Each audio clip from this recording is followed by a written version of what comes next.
Era un día sofocante de verano del 86, de esos en que el sol de Ciudad de México te golpea como si quisiera derretirte en la banqueta.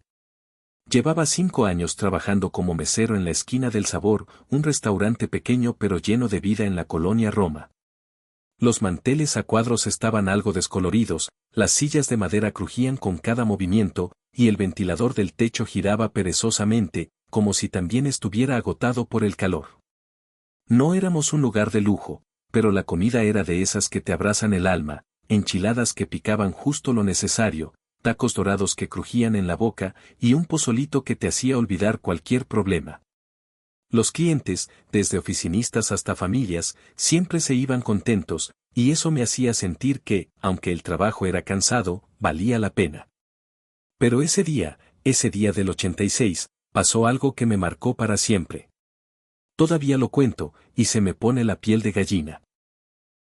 Estaba detrás del mostrador, fregando vasos con un trapo que ya había visto mejores días, cuando entró don Roberto Gómez Bolaños. Chespirito, como lo conocía el mundo entero. No era la primera vez que venía, cada 2 o 3 meses se aparecía, siempre solo, con su boina ladeada y una sonrisa tímida que no cuadraba con la fama que cargaba. Era un hombre menudo, de mirada vivaz, como si siempre estuviera a punto de soltar una idea brillante. Pidió lo de siempre, un plato de enchiladas verdes con extra crema y un vaso de horchata bien fría. Se sentó en la mesa del rincón, junto a la ventana, donde la luz de la calle dibujaba sombras en su rostro. Decía que le gustaba esa mesa porque podía ver a la gente pasar, imaginar sus historias, sus risas, sus penas. La calle es el mejor guión del mundo, me dijo una vez, y yo, que no soy de hablar mucho, solo asentí. El restaurante estaba a medio llenar esa tarde. En una mesa, 3 señores de traje discutían algo sobre contratos, moviendo las manos como si estuvieran dibujando planos en el aire. En otra, una familia con 2 niños pequeños reía mientras los pequeños construían torres con las servilletas y derramaban agua sin querer. Cerca de la entrada, un grupo de jóvenes charlaba a gritos, contando chistes que hacían que los demás clientes voltearan a verlos. Yo iba de un lado a otro, llevando platos, rellenando vasos, anotando pedidos en mi libretita. Todo iba como cualquier otro día, con el ruido de los cubiertos, el zumbido del ventilador y el aroma de cebolla frita que se escapaba de la cocina. Hasta que la puerta se abrió con un crujido tímido, y el aire del lugar cambió, como si una corriente invisible hubiera entrado con la persona que cruzó el umbral. Era una mujer. No tendría más de 30 años, pero su rostro estaba marcado por un cansancio que no se quita con una siesta. Su vestido, de un azul desteñido, tenía manchas que parecían contar años de lucha, y el dobladillo estaba deshilachado, como si hubiera caminado 1000 caminos. Llevaba el cabello recogido en un moño desordenado, con mechones sueltos que caían sobre su frente sudorosa. En sus brazos cargaba a una niña pequeña, de unos 4 o 5 años, con unos ojos enormes que brillaban como si guardaran un pedazo de cielo, pero también una tristeza que no debería existir en alguien tan joven. La niña se aferraba al cuello de su madre, con una mano apretando un trapito viejo que parecía ser su único juguete. La mujer avanzó despacio, casi como si quisiera pasar desapercibida. Sus pasos eran inseguros, y miraba al suelo, como si temiera que alguien la echara solo por estar ahí. Se detuvo junto a la mesa de don Roberto, que en ese momento estaba cortando una enchilada con el tenedor, perdido en sus pensamientos. Yo, desde el mostrador, me quedé quieto, con el trapo en la mano, porque algo en la manera en que la mujer se acercó me apretó el pecho. Era como si cargara el peso del mundo, pero lo hacía con una dignidad que no se explica. Señor, su voz era apenas un susurro, temblorosa, como si le costara cada palabra. Puedo comer las sobras, por favor. El restaurante se quedó en silencio. No sé si fue mi imaginación, pero juro que el ruido de los cubiertos, las risas de los niños, hasta el zumbido del ventilador, todo se apagó por un instante. Los señores de traje dejaron de hablar, los niños pararon de jugar con las servilletas, y los jóvenes de la entrada giraron la cabeza. Era como si el tiempo se hubiera detenido, y todos los ojos estaban puestos en esa mujer y en don Roberto. Yo tragué saliva, sin saber qué hacer, porque en mis años como mesero nunca había visto algo así. Don Roberto levantó la vista del plato, lentamente, y sus ojos se encontraron con los de la mujer. No dijo nada de inmediato. Solo la miró, y en esa mirada había algo que no puedo explicar del todo. No era lástima, ni curiosidad, ni siquiera sorpresa. Era como si, en un segundo, hubiera visto toda su vida, cada lágrima, cada noche sin dormir, cada día luchando por esa niña que cargaba en brazos.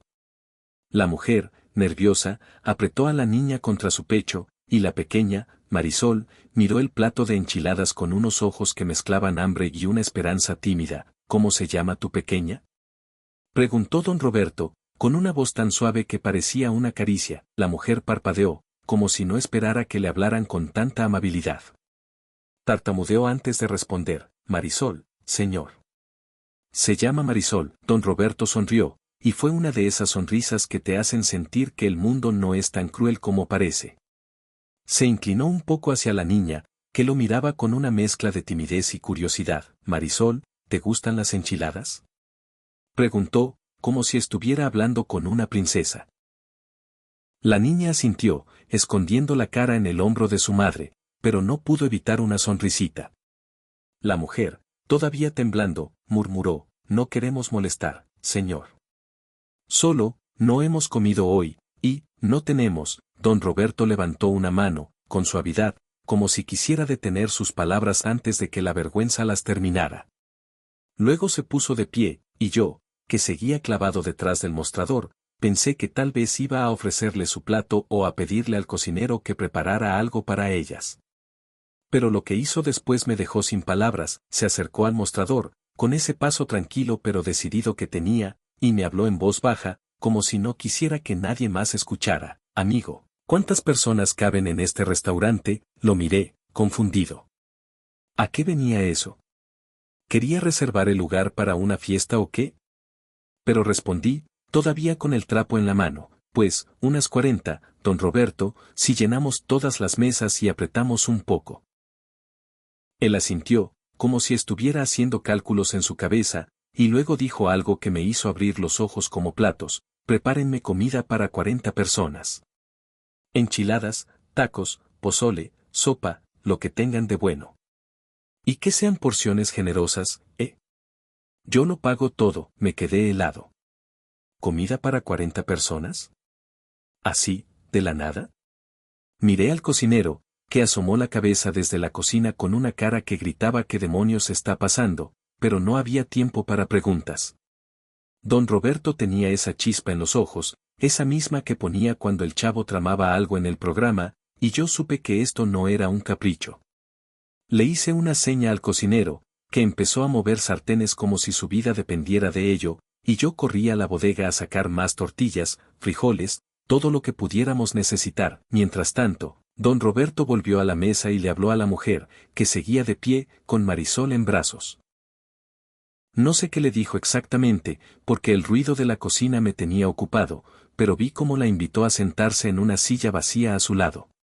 La mujer dudó, como si no se creyera que alguien como él, una estrella de la tele, la tratara con tanto respeto. Pero al final se sentó, con Marisol en su regazo, y yo me apresuré a llevarles un plato de enchiladas recién hechas y 2 vasos de horchata, uno para cada una.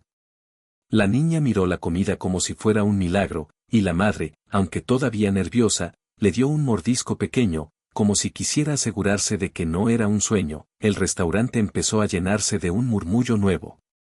Los señores de traje susurraban entre ellos, los niños de la familia miraban con curiosidad, y los jóvenes de la entrada no podían dejar de sonreír. Era como si todos sintieran que algo grande estaba pasando, aunque nadie sabía exactamente qué. Don Roberto, mientras tanto, charlaba con la mujer y con Marisol, como si fueran viejos amigos. Le preguntaba a la niña sobre su trapito, si tenía un nombre, y la pequeña, que al principio apenas hablaba, empezó a soltar risitas. La madre, poco a poco, se fue relajando, y hasta se le escapó una sonrisa cuando don Roberto hizo un chiste sobre cómo las enchiladas eran mejores que cualquier pastel de cumpleaños, pero la cosa no quedó ahí. Mientras el cocinero y yo nos movíamos como locos en la cocina, preparando montañas de comida, don Roberto se puso de pie otra vez y levantó la voz, no mucho, pero lo suficiente para que todos lo escucharan. Amigos, dijo, con esa calma que hacía que todos se callaran para prestar atención. Hoy es un día especial. Quiero invitar a todos los que están aquí, y a cualquiera que pase por esta calle y tenga hambre, a que vengan a comer. La comida corre por mi cuenta. El restaurante estalló en un caos de murmullos, risas y aplausos. Los señores de traje se miraron entre sí, como si no creyeran lo que oían. La madre de los niños empezó a aplaudir, y los pequeños la imitaron, gritando «¡Viva!». Los jóvenes cerca de la entrada soltaron un «Órale, Chespirito», que hizo reír a todos. Pero don Roberto no se quedó en palabras. Salió a la calle, con esa energía que parecía no acabarse nunca, y empezó a invitar a la gente que pasaba por la banqueta. Vendedores de elotes, señoras con bolsas del mercado, un par de niños que jugaban con una pelota vieja, hasta un señor que barría la calle. «Vengan, hay comida para todos», decía, y la gente, al principio incrédula, empezaba a entrar. En menos de una hora, el restaurante estaba a reventar. Las mesas estaban llenas, algunos comían de pie, otros compartían sillas. El cocinero sudaba como nunca, pero tenía una sonrisa que no le cabía en la cara. Yo corría de un lado a otro, sirviendo platos de tacos dorados, pozole humeante, enchiladas con salsa verde que picaba justo lo necesario. Cada tanto, miraba a la mujer y a Marisol. La niña devoraba su comida con una alegría que me hacía querer aplaudir, y la madre, aunque todavía parecía abrumada, comía despacio, como si quisiera saborear cada bocado. Don Roberto estaba en el centro de todo, pero no como el protagonista de una película, sino como alguien que solo quería que todos estuvieran felices. Entre el caos, me acerqué a él para preguntarle si necesitaba algo más. Me dio un sobre cerrado, de esos que parecen contener un secreto importante, y me dijo en voz baja, «Esto es para ella», señaló a la mujer con un movimiento de cabeza. «Pero no se lo des hasta que me vaya», no pregunté qué había dentro. Solo asentí y guardé el sobre en mi delantal, aunque la curiosidad me estaba matando. La tarde siguió, y el restaurante se convirtió en una fiesta improvisada. La gente reía, compartía historias, y hasta un señor sacó una guitarra que quién sabe de dónde sacó y empezó a tocar Cielito Lindo. Los niños corrían entre las mesas, los señores de traje se quitaron las corbatas y se unieron al canto, y las señoras del mercado contaban chistes que hacían sonrojar al cocinero.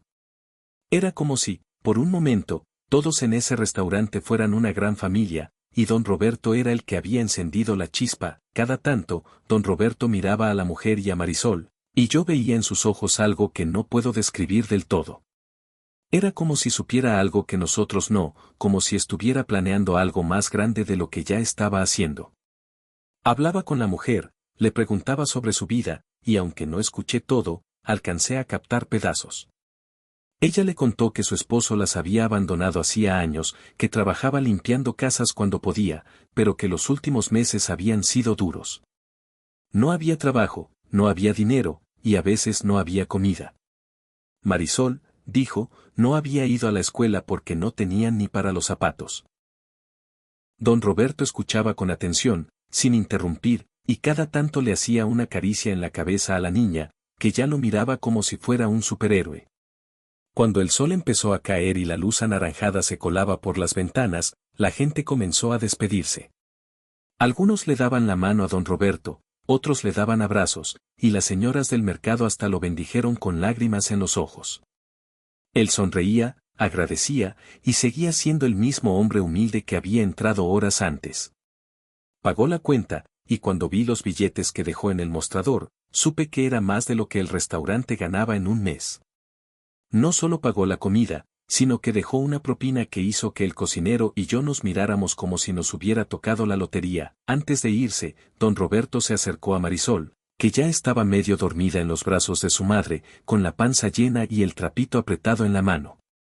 Se agachó para estar a su altura y le dijo, «Eres una niña muy valiente, Marisol».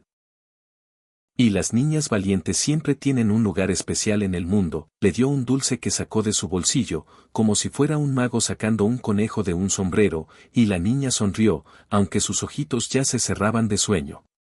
Luego miró a la madre, le puso una mano en el hombro y dijo, todo va a estar bien. No lo olvides. La mujer, con los ojos brillosos, solo alcanzó a murmurar, gracias, señor. Que Dios lo bendiga 1000 veces. Don Roberto asintió, se puso su boina y salió del restaurante. La calle lo recibió con el ruido de los claxones y el murmullo de la ciudad, y se perdió entre la gente, como si nada de lo que había hecho fuera gran cosa. Cuando el restaurante quedó más tranquilo, con solo un par de clientes que seguían platicando, me acerqué a la mujer con el sobre que don Roberto me había dado. Se lo entregué, y ella lo abrió con manos temblorosas, como si temiera que fuera a desvanecerse. Dentro había un fajo de billetes, más dinero del que yo había visto en mi vida, y una nota escrita a mano. La mujer la leyó en silencio, y de repente, sus ojos se llenaron de lágrimas. No era un llanto de tristeza, sino de esos que salen cuando no puedes creer que algo tan bueno te esté pasando. Marisol, que se había despertado un poco, la abrazó, y la madre la apretó contra su pecho, como si quisiera protegerla de todo lo malo del mundo. No soy de meterme donde no me llaman, pero la curiosidad me ganó. ¿Qué dice la nota, señora? Pregunté, casi en un susurro. Ella me la pasó, todavía llorando, y yo la leí. Decía, para ti Marisol, para que nunca más tengan que pedir sobras. Este dinero es para que empieces de nuevo, un hogar, comida, escuela para Marisol. Si alguna vez necesitas algo, búscame en Televisa. Pregunta por Roberto. Que la vida le sonría siempre. Me quedé sin aire. No era solo el dinero, que de por sí era una fortuna. Era la manera en que lo escribió, como si realmente creyera que esa mujer y su hija podían tener un futuro mejor. La mujer dobló la nota con cuidado, como si fuera un tesoro, y guardó el sobre en su vestido. Luego me miró, con una mezcla de agradecimiento y esperanza que no olvidaré nunca. No sé cómo pagarle esto, dijo, con la voz quebrada. No me lo agradezcas a mí, señora, respondí. Esto fue cosa de don Roberto. Ella asintió, y con Marisol de la mano, salió del restaurante. La vi caminar por la calle, con la cabeza un poco más alta, como si el peso que llevaba encima se hubiera aligerado. No sé qué pasó con ellas después, si encontraron un lugar donde vivir, si Marisol fue a la escuela, si la vida le sonrió como don Roberto quería. Pero algo me dice que ese día, ese simple día de verano del 86, marcó un antes y un después para ellas. El restaurante volvió a la normalidad en los días siguientes. Los manteles a cuadros siguieron descoloriéndose, las sillas siguieron chirriando, y el ventilador nunca dejó de ser perezoso. Pero cada vez que paso por la mesa del rincón, la que da a la ventana, pienso en don Roberto, en la mujer, en Marisol. Pienso en cómo un hombre, con un gesto que para él parecía tan natural, convirtió un pedazo de su magia en algo real. No solo hizo reír al mundo con sus programas, ese día, en la esquina del sabor, cambió una vida, y de paso, la de todos los que estuvimos ahí, y así, en un día cualquiera del 86. En un restaurante cualquiera de la colonia Roma, vi con mis propios ojos cómo Chespirito no solo era un genio de la tele, sino un hombre que, con un plato de enchiladas y un corazón inmenso, podía hacer que el mundo fuera un lugar mejor.